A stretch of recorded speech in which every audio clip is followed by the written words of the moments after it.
आणि यानंतरची बातमी आहे देशातील सर्वात मोठ्या अश्व बाजाराची।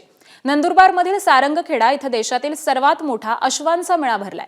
या मेळाव्यामध्ये देशभरातून विविध जातीचे तब्बल 700 पेक्षा जास्त अश्व हे सहभागी झालेले आहेत। नुकरा, मरवाडी, काठियावाडी, सिंधी, रेवाल अशा नामांकित जातीचे घोडे हे विशेष आकर्षण ठरतात। तसंच अश्वांच्या विविध स्पर्धा देखील इथे भरवल्या जातात। त्यात सौंदर्य स्पर्धा, हॉर्स शो, रेवाल स्पर्धा आणि नृत्य स्पर्धा यांचा समावेश आहे।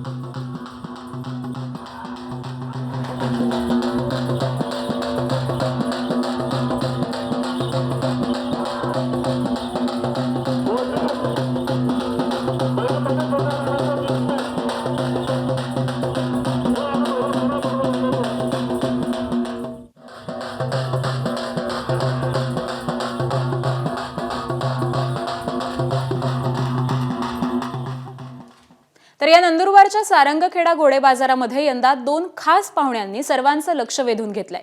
मध्य प्रदेशातील आलेली कोटींची रुद्राणी आणि उत्तर प्रदेशची रुबाबदार मोरणी घोडी ही यंदा सगळ्यांचंच लक्ष वेधून घेतात। मध्य प्रदेशमधून आलेल्या या रुद्राणीची किंमत ही तब्बल 1,17,00,000 ठरवण्यात आलेली आहे। तर उत्तर प्रदेशच्या रायबरेलीमधून आलेली मोरणी घोडी ही तिच्या उंचीमुळे सर्वांचंच लक्ष वेधून घेते। विशेष म्हणजे तिची काळजी घेण्यासाठी 4 माणसांची टीम ही दिवस रात्र काम करत असल्याची माहिती तिच्या मालकांनी दिली आहे। सारंगखेड्याच्या यात्रेमध्ये या दोघींना पाहण्यासाठी मोठी गर्दी होतीये। तर येत्या काही दिवसांमध्ये ही गर्दी आणखी वाढण्याची शक्यता देखील वर्तवली जाते।